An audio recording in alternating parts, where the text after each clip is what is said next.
Hey, what's going on, guys? My name is Barry. This is Colby. And this is the WWT Commentary Channel. Yeah. Welcome to another segment of the video call session, or I think that's what I called it. I'm not sure. It's only number 2. We just got to name down by like the 5th episode. I know. And one of these days, my background will look as cool as yours. Colby, did you want to introduce today's segment? So we're doing guilty pleasure movies. Everybody's got that movie that they don't really want to tell everybody that they enjoy as much as they do, but you just kind of have to. Like, I looked at it online. It was like when I'm flipping through the TV and this movie's on, for some reason it just stops my TV. The surfing stops and I watch the rest of it. Yeah, there's definitely I have some honorable mentions that I wanted to say before we started. I guess, did you have any honorable mentions or no? I had 6. Okay, so you have yeah.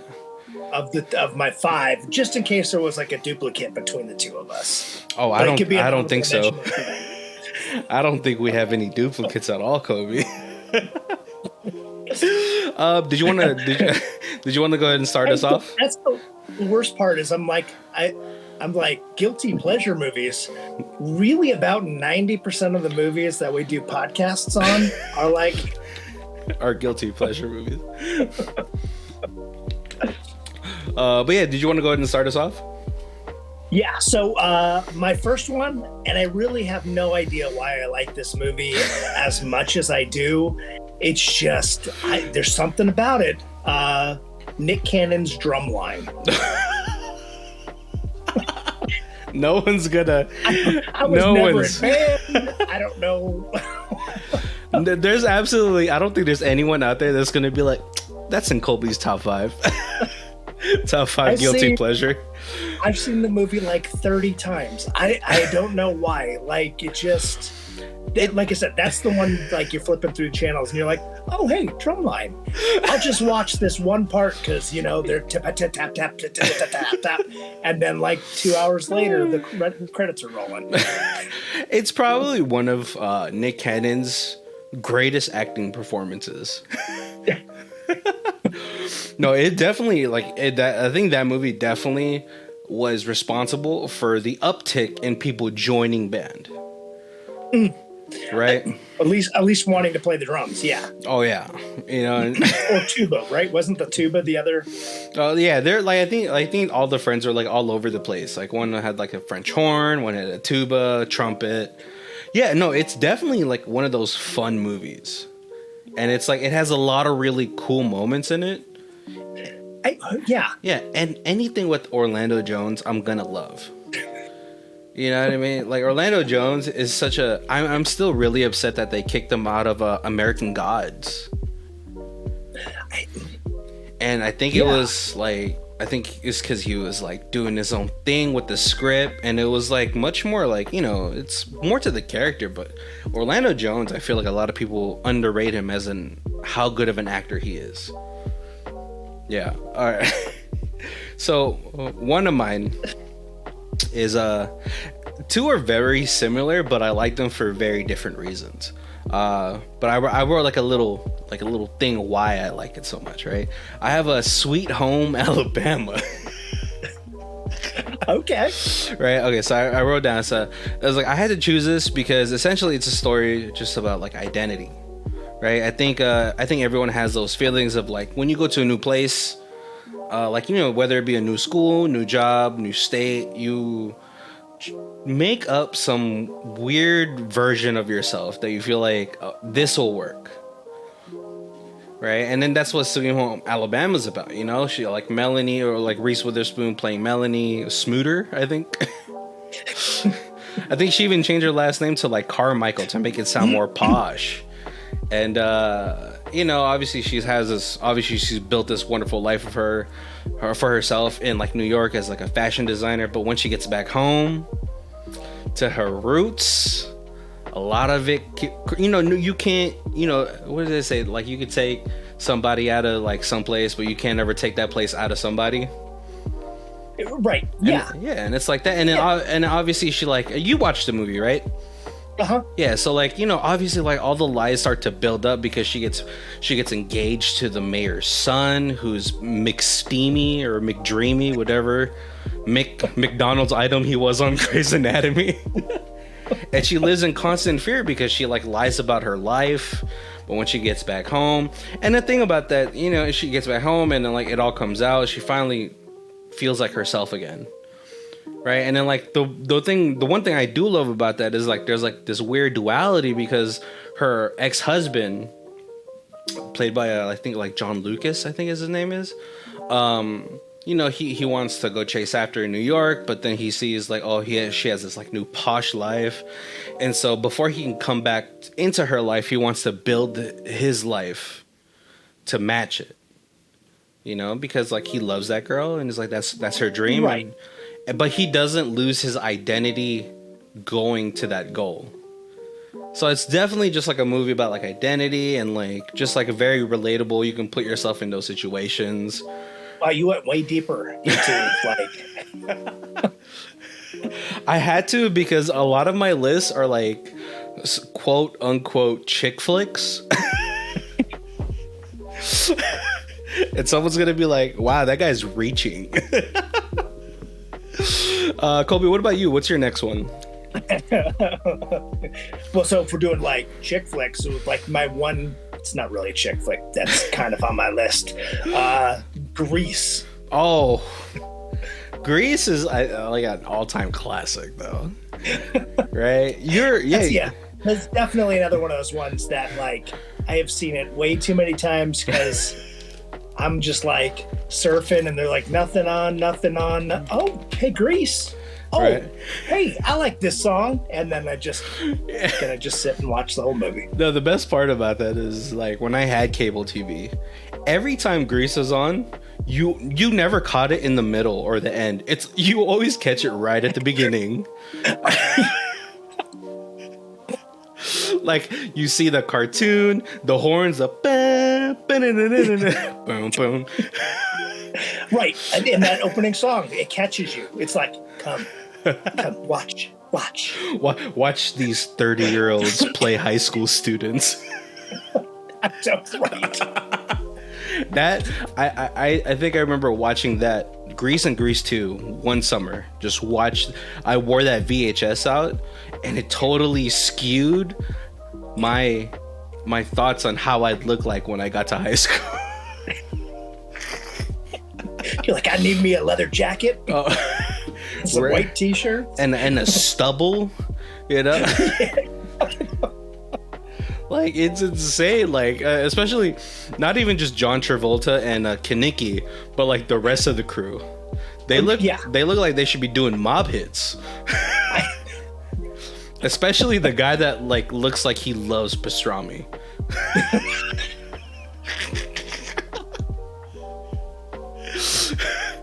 Well, like, okay, it's funny, right? The funny thing about that too, about Grease, is that like when I hear people around my age talk about Jake Gyllenhaal, they always remember him as Bubble Boy. I think you said that too. Yeah. Do you see John Travolta like that? I did for a long time. I don't think anyone's gonna be like, oh my god, John Travolta was original Bubble Boy.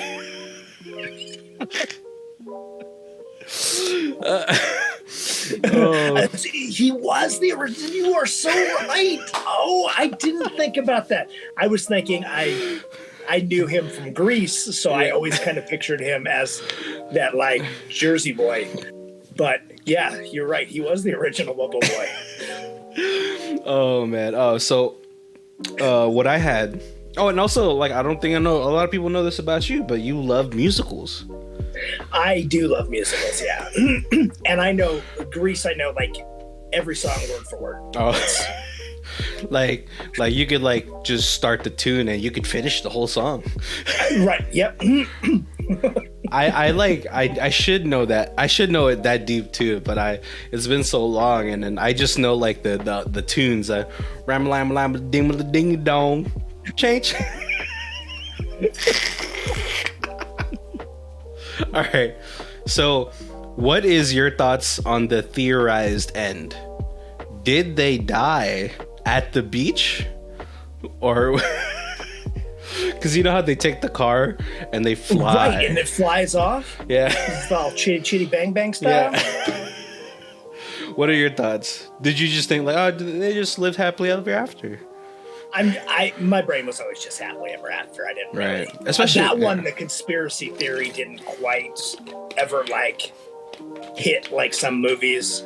Yeah, especially because in the second one you find out that the main character of the second one is the cousin of Olivia Newton-John in the movie verse, right? Yeah. All right, my other one is with Michelle Pfeiffer, right? Yeah, no. Michelle Pfeiffer is the female lead, and then the male lead is you're right. Yeah, the guy who, yes, yeah. That's yeah. good. I heard that guy was like a terrible person. That's why, like, because he was like a good-looking guy, right? And then he just disappeared. Yeah. Yeah, and I guess just nobody wanted to work with him because he was a douchebag, which is a shame. I was like, man, it's a good-looking guy. He might have changed my sexuality if he kept coming out with me. My next movie, and I think you're gonna love this. It's Son-in-Law with Pauly Shore, the actress from The Haunting on Hill House, and right. Lane Smith. Lane Smith in that movie is just so delightful. You know, he's like this hard ass, and by the end of it. Like, when did you ever think you'd hear Lane Smith go, "Let's munch down on some grindage"? but it's also like another one of those movies where, like, you know, a small town girl, she goes to LA, she's like this little fish from a little pond into the ocean. She befriends Pauly Shore, the really cool RA, you know, the RA that's gonna be like, I confiscated some weed. Do you want to smoke some? But it's also like, it's probably one of Pauly Shore's most toned down roles in the 90s. You know, it's funny you said that because I was honestly thinking Encino Man as a contender for this list. Oh, yeah. Because that's Pauly Shore. It's early Brendan Fraser. Oh, yeah. Oh, it's the Hobbit that I can never Sean remember Astin. His name. Yeah. Oh, yeah. One thing. Oh, I do gotta say, now that you bring that up, Brendan Fraser actually continues the Linkovich character in Son-in-Law. He's actually in Son-in-Law. Yes. And then, what's the movie where they went to the military? In the Army Now. He's in there too, because if you check his name, it says Link. That's right, because they did that thing where it was like Adam Sandler and Rob Schneider always had like a little tiny part in each other's movies, and then it was Brandon and Pauly Shore. Brendan and Pauly Shore. That's right. But yeah, also like his character in that movie is just like, he's so good natured. He comes in and he doesn't try to like impose his whole lifestyle, but he also he kind of fixes this family. He fixes like the parents' sex life. I saw him in the theater. I totally remember. Kobe, certified ticket stub holder to Son-in-Law. But yeah, it's also just it's just one of those movies you could put on, and then by the end of it, you feel good. Yeah, Good movie. All right, Kobe, what do you have next? So like these are not in any particular order. And then I was like, this movie, I was worried this movie is too good to be considered on this list. Okay. So that's why I was like, I have like 6, because it was like, if you were like no, then I could get accent and I could just go to the next one. Big Fish. Big Fish. With Ewan McGregor. Oh, I don't think I've seen that movie.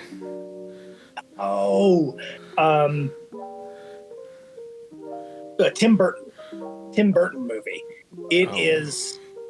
So it's a son and his, like, a grown son and his aging dad Yeah.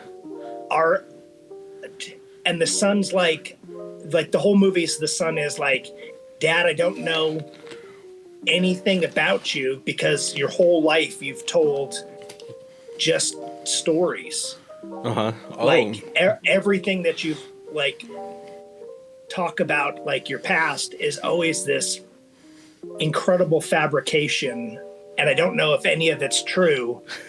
And so it's like the story of the son digging through the father's things and then comparing the story that the dad told versus the truth, and him finding out that the stories are a lot more true than he thought that they were. Oh, that sounds really interesting, you know. And then But it's there's a romance because there's like Jessica Lange is his love interest. wife. Oh, okay. Yeah. And so like the story, some of the old stories are him like leaving high school and meeting her and being like, this is the woman that I'm gonna like spend the rest of my life with. And so like a lot of his stories are him chasing her, and then he ends up being married, and that's the guy's the son's mom. Taylor's oldest time, you know. Yeah, and it's her just kind of like the son's like, Mom, tell me the truth about Dad, and she's like, you gotta ask him, you know, kind of thing. It's like those are his stories, you know. But it is fantastically done. Like it's got like the whole roller coaster of emotion.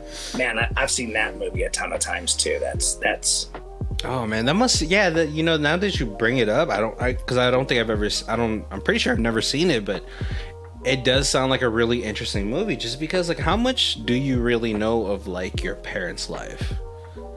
Right. Yeah. Right. And like, you know, sometimes obviously, you know, when we tell stories, like you embellish a little bit. You know, you're like, I pulled 3 mythics out of a pack instead of right. It's stuff like that.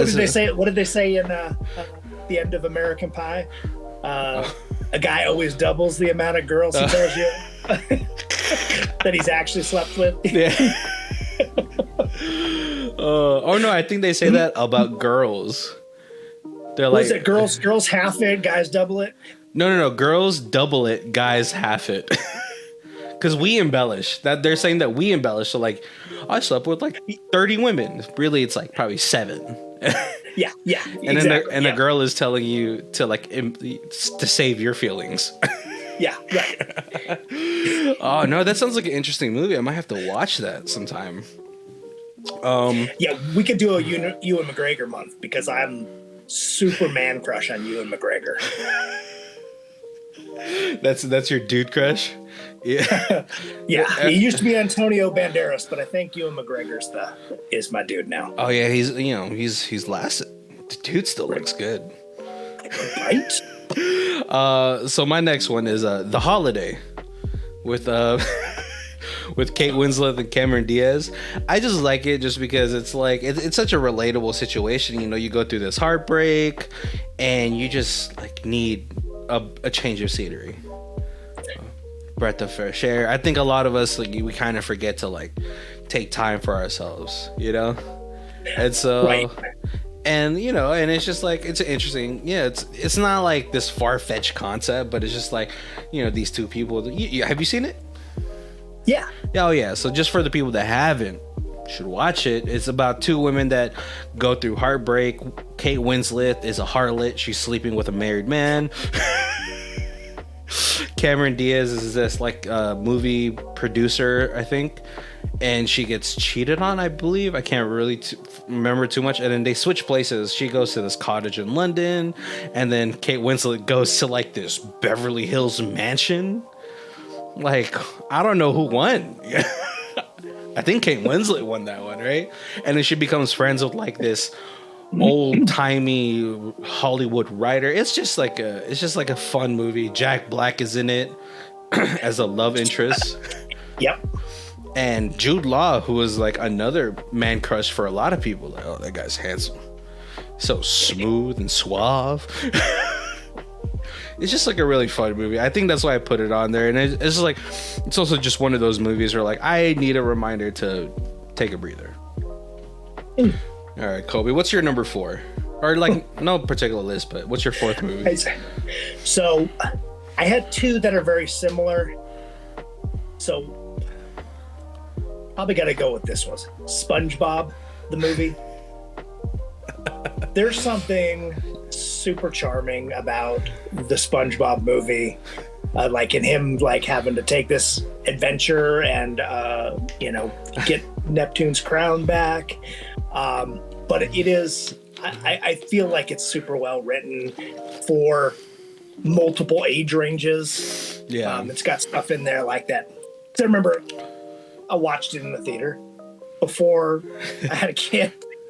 But I remember watching it like on TV with Sierra and like getting totally different jokes than when I saw it in the theater. Yeah. Oh my! You actually. And it's got music. It's got a number of pretty decent songs that get caught in your head, and then it's got like the closing song is like the Dee Schneider from Twisted Sister. I didn't watch that movie. I wasn't a big SpongeBob fan, but the fact that I worked in the theater when that fucking movie came out. You may have torn my ticket. Yeah. Oh my god. The amount of popcorn on the floor. There was like no way we were able to clean that theater like in 3 to 4 minutes. I was just like, there's just no way. I hate children. No, yeah, and like I don't know, I missed like the time period of like liking SpongeBob because I have some friends that like quote SpongeBob all the time, and I feel like a homeschool kid that didn't have a TV. I feel like I was weirdly too old for SpongeBob, but it was like it came out when I had my first store. Yeah, and there was a lot of kids. And I would watch SpongeBob because it was on, right? It was on. Yeah. So I was already familiar with the characters. And then when I saw the movie, I was like, I am super fan now. And it's got Knight Rider. What? Oh my god! Oh yeah, the Hoff. The Hoff in it at the end. Yeah, I saw that. Yeah. I think because like when I saw SpongeBob the first time I saw like a little bit of it, I was like, oh, this is like Ren and Stimpy for kids. Even though Ren and Stimpy should not have been for children. Should not have been for kids. Oh man. I don't think I'm gonna catch up on that one movie. For my 4th movie, I picked. I think this is on everybody's list, but I think it's really just a culmination of what 90s humor kind of was like, and I had to pick White Chicks, even though that came out like in 2005 or something like that. I just like the Wayans brothers are probably what I have built my views on what humor is. Yes. And I have seen that movie a bunch of times too. Yeah, that's. And like it's funny how it's still like I don't know if I can say relevant, but still it's pretty. The memes from that movie is still pretty persistent because I can tell somebody who might have never seen the movie, be like, oh yeah, Terry Crews, and they'll be like, oh, the guy who sang 1,000 Miles by Vanessa Carlton. Right. Yes. And like that meme's gotten like more relevant because not that many people knew him when this movie came, and now Terry Crews is huge. Yeah. So it's and like I hope Vanessa Carlton brought him dinner one time because like I don't think she's come out with new music since then, but like everyone still knows that song, and it's just like I think it's one of the perfect movies to just really shut your brain off because. When you're watching this movie of 2 grown black guys dressing up as white women, you have to suspend the belief of reality. Yes. Yeah. Like, there's no way that in any certain circumstance you're gonna believe that, yeah, that's a chick. And it's funny too because like at the beginning of the movie, right, they had this whole team has to put like this makeup on them, right? Like they form the boobs, the face, the makeup, but then like the rest of the movie, they're just like getting in and out of it like it's a bodysuit. So I was like, what? But yeah, I think it's like right, because there's like, police are at the door. Hurry, change real quick. Yeah, it's like, are they just? It's like they're doing it so fast. It's like they're just putting jeans and shirt on. Yeah, there's no way. So yeah, it's just a perfect movie to turn your brain off. There's like some pretty heartwarming moments in there. Like the what's it called? The scene where like Marlon Wayans is braiding that one girl's hair. And she's kind of like, it's a really heartwarming moment because she's like, I just want to be like cared about, like I want somebody to give me flowers just because, and all that stuff. It's like you don't expect that in a movie about two black guys dressing up as white women. Right? Yeah. Kobe, what's your last one?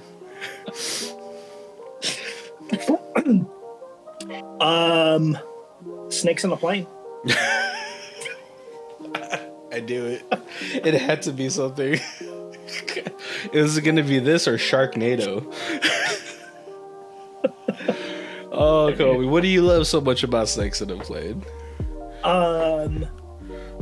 It's the most ridiculous concept that is somehow it just like Sharknado. Yeah. It is this ridiculous concept. And then they get some real actors and actresses to come in and play it like it's like this is a real movie. Like this is happening right now. Like I don't really know if when they audition for this, if they're like, now this is a serious movie or this is a spook. Like I don't know how they. No, these are people just trying to fill out their contracts. It's a definitely. But they brought it. Yeah. Everybody brought it like 100%. Like I think maybe it's just because the concept's so ridiculous. They're like, yeah. I just ham the hell out of this because no one's gonna watch this except for I watched it in the theater 4 times. Oh, I think a lot of people watch this, but they're like, no one's gonna win an award. First time I saw it, opening night, it was hosted by one of the radio stations, and during the movie, they were only like 6 inches long, but during the movie, they threw like little plastic snakes into the audience. It was awesome.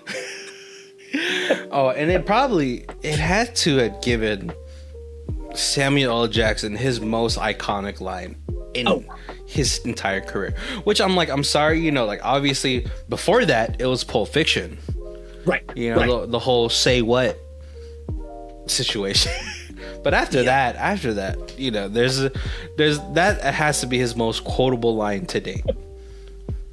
Unless you're like racist and you're like, I really liked him in Django. Oh man! All right, so for my last movie, I had to pick an originator, the first of its kind. I had to pick the 1993 movie Super Mario Bros. Yes. The first the first video game movie adaptation. It's with Bob Hoskins, which I gotta say, it's pretty good casting. Getting him as Mario. Right. Like it's another one where you like, we got like really big name actors in this ridiculous movie. Yeah, him. I love John Leguizamo in the 90s.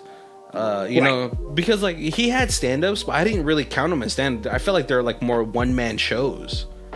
And I'm like, Jesus, how creative do you have to be to actually do that kind of thing where like he would do these stories and he had these sets and it was on a theater stage, and the dude is an actor. and I think a lot of people forget that.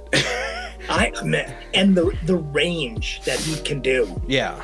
From serious horror, comedy. Yeah, I think I don't think people give him the same. He should really get the same kind of flowers that Jim Carrey does. 100%. Yeah, 100%. And obviously, of course, Dennis Hopper. Huge name. Huge name. And that was like at his peak. Yeah.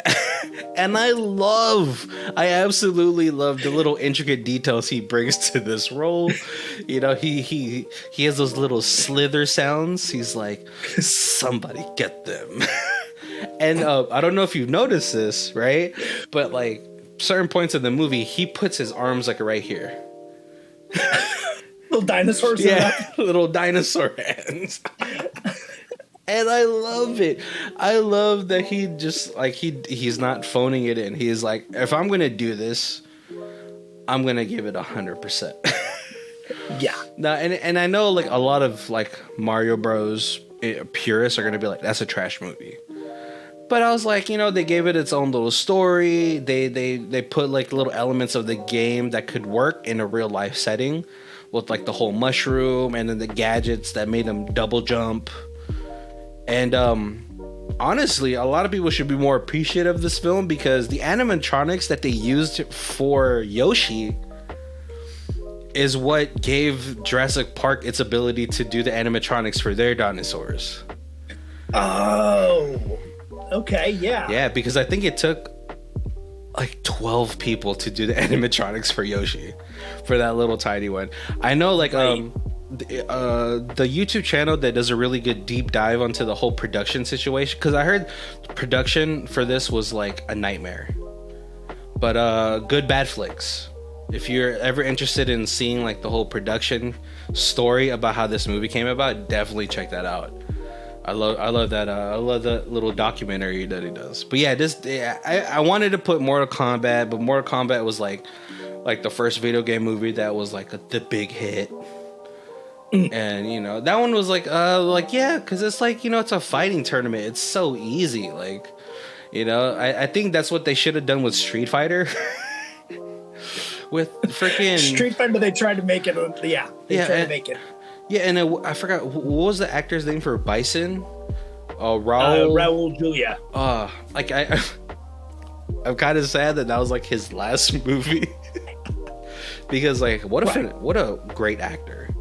Right, and there's another one of those ones where it's that was a ridiculous movie, and that was an actor who just brought 100%. He was like, no one's gonna watch this, but I'm still giving it everything I got. Oh yeah, and he has that like in that. I'm sorry, I know like we were like, oh, Super Mario, but what was it called? Raul. What's his Julia. name? Raul Julia probably has one of the most iconic lines to me in cinema history, where he was talking to Chun-Li. I think we've talked about this. Yep. And he's all like, for you, the day M. Bison strolled into your village was the greatest day of your life. For me, it was a Tuesday. Like, the line delivery and like just how menacing that line is delivered is right. It's such a good villain line. All right, Kobe, before we go, we got to do your honorable mention. So there's actually two.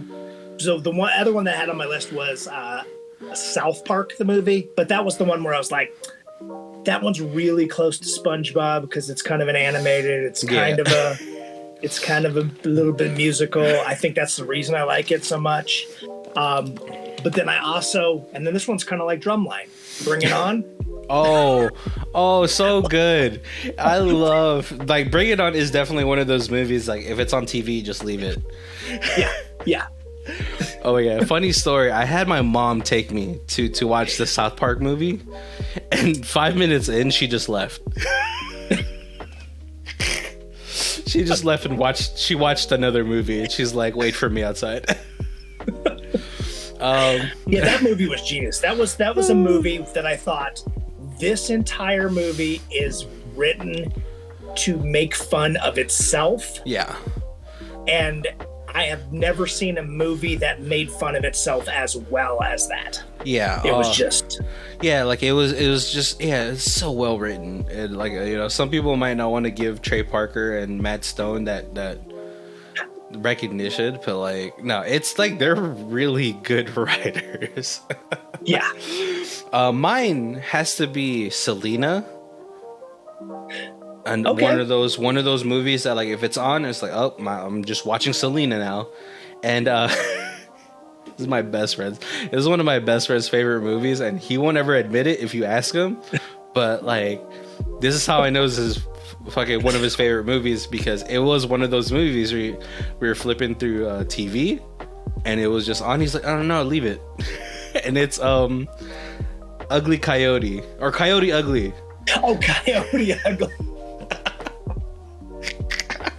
I saw that one in the theater too. I did too. And like, the reason why he loves it so much is because John Goodman is so fat in that. He's like, oh my god, it's gold. Look how fat he is. I mean, you know what? I love John Goodman since like Roseanne, and like, it's nice to see him that he's like healthier now and doing the show and all this stuff. But like, fat John Goodman is like always hilarious. Like fat Will Sasso, funny. Right. When he used to do David Seagal or Steven Seagal. Steven Seagal. David. Oh, it was amazing. Like, that had to be everyone's like favorite like parody of just Steven Seagal. Like, come on, man. And he always had the ponytail. The ponytail was perfect. Yeah. It was perfect. All right, guys. Well, thank you guys for joining us. Let us know in the comments, what are your top 5 guilty pleasure movies? Yeah. Did we pick well? Have you seen what we've watched? I hope so. I think people have seen most of them. They have to have. Yeah. Whose guilty pleasure movie is better? Oh, that's. I know someone's gonna be like, well, all of Barry's is chick flicks. All right, guys. Well, thank you guys for joining us. Make sure to comment down below, subscribe, and all that stuff, and check out our podcast. We have stuff there for you as well. Absolutely. The Who Watches This podcast? Yep, it's on available on like every podcast streaming thing, especially everyone that you use. All right, guys. All right, have a good day. Thanks.